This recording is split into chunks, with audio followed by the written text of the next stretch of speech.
XRP price is hot and David Schwartz gives his reactions. MICA starting to choke crypto. Japan's... Due to the graphic nature of this program, listener discretion is advised. If there was 8 days a week, I'd be bringing you news 8, but instead there's only 7. Call me an underachiever. But before we get into the XRP price talk, along with the other interesting crypto news coming out, David, you got to hear about it. Your comments come first. Hot, spicy, naughty, relevant. Maybe I'll share it beginning in the next video. SOLANA1214 drops some support on the channel. Says thank you. No, thank you, and you're welcome. And seriously, thank you for watching the videos and supporting the channel. I appreciate it. Keeps this channel, by the way, sponsor free. So I could talk good or bad about anyone and anything without having a bias. Yeah, so that you get unbiased news. Tamvu4 dropping more support on the channel saying thank you as well. Thank you again, kind sir. Thank you to the new channel members out there. Love the Mario pick right there. Frickin' awesome. What else do I got for you? Jensen says you're like a sports commentator in crypto. You're making it exciting. Keep on doing that. It's cool. This is genuinely exciting. Tell me who's not excited. I'm looking at the heat map. I see XRP deep in the green at $1.17, up 17%. It's Friday. Thanksgiving Friday, and XRP is making a 17% rally to $1.70. This is freaking awesome. This is genuine excitement. There was a reason I was bringing you the news even on Thanksgiving.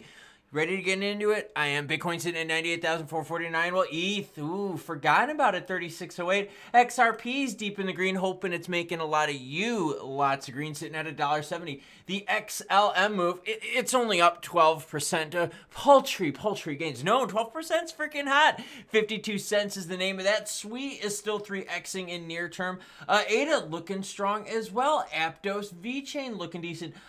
Doge fans, are you happy with 42.4 Doge? I guess I would have thought Doge by now would have been pumping a little bit higher, upper 40s, maybe lower 50s. Coinbase, Coinbase ends USDC rewards in Europe as MICA deadline looms. Yeah, so with these updated regs, remember I bring you the news whether it's good or bad, happy or sad. With these updated regs, some of them have some bad impacts on us, the consumer, right? Me and you, right? The retail markets. This is one of them. Coinbase users reported receiving an email on Thursday in which the exchange announced its termination of its yield program, which allowed users to earn rewards on the holdings of their USD stablecoin. This change comes as MICA, introduced in June 2023, imposes stricter rules on stablecoins, classifying them as electronic money tokens. These rules ban interest earning features and require issuers to maintain sufficient reserves and obtain e-money authorization in at least one EU member state. That whole thing of having an e-money authorization in EU member state, like the sufficient reserve thing, that's one of the reasons why Tether is making their own stable coin for Europe, because they doesn't fit that. But you know, this is not a good thing. This is yield. The SEC, remember, took down a bunch of companies in the United States for yielding things, right? Yield, because they figured that was like instituted a contract, right? You're giving us money and your expectation is to get 7% in a year. And I got to be honest with you, I think this is kind of like a bullshit move, because like, why not give people some interest on their money? Because then there's no risk versus reward. That seems foolish. Banks, same thing. If I give my money to a bank, I want something back. I'm giving you my cash to hold on to. You better give me something. So why is it cool for banks, but it's not cool for crypto? Oh, is it because these crypto companies can offer higher yields because they don't have all the brick and mortar things like banks do? They don't have the overhead. They don't have all the stupid, crazy boards with like 80,000 different VPs. Oh, that's right. Traditional banking is jealous. But this is just an example of how MICA is not good for us, for Europe. David Schwartz is reacting to someone who got one of these notices. Says, it's funny how often regulations prevent companies from doing things that are arguably pro-consumer. That's right. Giving you money. Think about this, right? You got money. You got to park it somewhere. You want to earn, don't you? That place is doing something with your money. The banks are doing something with your money. But oh, if it's crypto, it's bad. I've been sharing with you stories of how players out there are getting into BTC. Companies, I'm going to say this very eloquently, enunciate it as I'm stuttering, enunciate it as good as I can. Companies, along with what? Countries getting into BTC. Yeah, there's going to be a lot of aping into BTC. Well, Japan's MetaPlanet is raising more money. There's a quote on here I want to share with you because everyone's been asking me, Klaus, do I think this is going to go longer? Well, how about I share with you what an industry expert thinks? The majority of the funds raised this time will be strategically allocated for the purchase of additional BTC. We have made it clear that we intend to utilize debt and periodic stock issuance to systematically increase our BTC holdings while reducing exposure to a depreciating yen. So they're making sure that they're hedging against the devaluation of their currency. That is a very strong move. Are governments happy about that? Hell no. Well, sorry, government, if you did a better job, we wouldn't be thinking of other ways to circumvent you. So do a better job and we'll help you. MetaPlanet further highlighted that Bitcoin's prominence continues to grow while the Japanese yen continues to depreciate. Given these circumstances, and here's the big quote, we recognize the urgent importance of increasing our BTC holdings and therefore have decided to proceed with this fundraising initiative. They're knowing that if they get in now, and the players that are getting in right now, and I know this sounds crazy, but the players that are getting in right now are like, yo, we're going to get in before everyone else. They're still looking at this move being early with plenty of green runway ahead. And we've seen how the alts have been doing their thing lately. The alts have really been moving. It's been altcoin season, touching it here the last couple days. Speaking of touching it, touch that button down below. The subscribe button, you freaks. You can hit the notification bell too if you're really freaky, and touch it multiple times. Let me know if it works. If you want to touch it multiple times, hit the like button. That'd be kind of cool. Or open up other accounts and like use those accounts too. Like use like maybe like your kids' cell phones, log into that shit, and like and subscribe to my stuff too. That'd be really cool. But I mean, we've seen the alts make this big roar, and yet we're still seeing big players out there that have gotten in early, right, compared to all of this, and are still saying it's early and that they want to put even more money in because they know others are going to be aping in later. Because remember, this is going to happen in waves. Paul Atkins emerges as a leading candidate for the SEC chair. Oh, Klaus, you're giving us SEC updates? You bet your butt. I don't care if it's a governmental holiday weekend. We still bring you the news. Eleanor Trett, by the way, I'm going to have her information linked down below. Yo, Homegirl is one of the best out there. She is a big XRP reporter, big crypto reporter. She does a lot of great work. I'm going to have her Twitter information linked down below. The only negative for her, she's a cat person. I'm allergic to cats. It's the only thing, all right? I just got to throw it out there.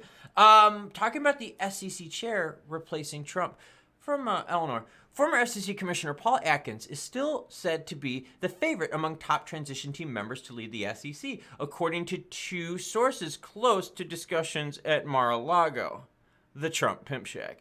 Atkins is someone who is not only crypto savvy, but possesses a deep understanding of the inner workings of the agency as both a former commissioner and staffer under two prior SEC chairs. Atkins is seen as being capable of establishing pro-innovation agenda while returning the agency to the so-called gold standard many Republican Party feel was lost under outgoing chair Gensler. And I'm going to agree there because Gary, yeah, he talks about like record fines, but dude, you missed all the big stuff. You missed the FTXs, the Celsiuses. So like, are you really that successful?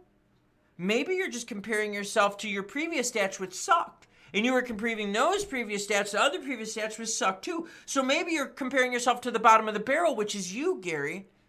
And you're like, awesome.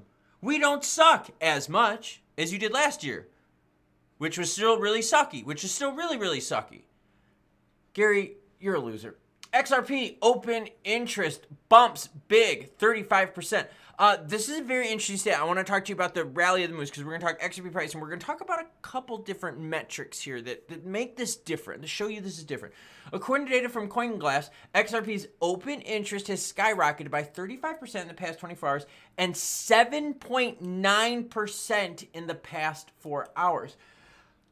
This is Friday, Thanksgiving Friday, where all around the world for years and years and years and years and years, the volume has sucked. Nothing cool has happened. It's been boring sideways action through the whole weekend because then we wait for retail sales, right? Because this then would be the first weekend of retail sales across the globe. Retail sales are good, right? Means retail's pumping, retail bags are juicy. What is crypto like? Retail money. That's us, right? So that's why this weekend things go sideways, because the big players out there, the big whales, like the mega like funds, all the big people, okay, are like, yeah, let's see what some data says. Let's see what this first weekend of Christmas sales looks like. If it's going to be a juicy Christmas, that means retail's got a lot of money. If retail's got a lot of money, we can do more with crypto, can't we? But not this one. Not this Friday. This Friday, we broke $1.75. Yeah, we broke $1.75. Volume is blooming. Open interest is soaring. And this open interest is reacting on this price movement news. There's been no big news thing to set this off. This is just waves and waves and waves of money and optimism being built into this. Because people know, people like Japan's Metaplanet, that are like, yo, we're getting in now because we know if we get in now, we're going to be ahead of everyone else. Because people are going to get into this at different price points. It's not just like businesses and conservative people on the sidelines with money. There's just a lot of investors in general and a lot of people in general that don't like risk. And if all of a sudden crypto now is less risky because you're really starting to see that regulatory format take hold, because guess what? Crypto didn't go away, United States government. Crypto didn't go away, MICA, although I did have to report some bad news, so don't be mad at me. I know earning yield is bad in Europe. You're seeing open interest react, you're seeing the price react, and you're seeing this all at times when the world should be chilling the F out and not looking this far ahead without getting some big chunks of data. So this move is not so serious, is freaking awesome. The volume tied into this stuff on a Friday where historically it's just been like shit, is freaking cool. And what's really cool about this is I get it. Are we at the 175 mark right now? No, we're not. We're at $1.69. Well, guess what, everyone? A month ago, we were talking about 50 cent XRP. Keep that in mind. Keep that in perspective. 3-ish weeks ago, it was sucking ass, and now this thing is roaring. Remember a few days ago? Remember a week ago when y'all were like, dude, we see some red candlesticks, man. We see the price kind of taking a poop. And I'm like, look, you can't always print those green candlesticks. Well, guess what? We had a few days in a row of some red candlesticks, and then look. Oh, yeah, girlfriend. Yeah, that's what I'm saying. This is going to happen in waves. The news is going to come in waves. The price action is going to happen in waves. And the capital and open interest is going to come in waves. And these waves are going to take years. Because some countries out there, they're going to seriously, there's always someone that's end of the line, right? There's always someone that's the end of the line. There's always someone that's last place. There's always someone that's second to last. All those players that get in 2-3 years down the road, think of how far they are down from the rest of us. You're seeing more companies ape into BTC. I cannot wait to share with you the news once it finally happens, where we hear about a micro strategy, a Michael Saylor advocate for XRP that starts aping into XRP. I would love to share that with you because that would be probably one of the biggest things ever for XRP. But you're going to get the ETF soon, which is going to help us out. And look at how I zoom out. Look how nuts this is. So keep it in perspective. It's Thanksgiving Friday.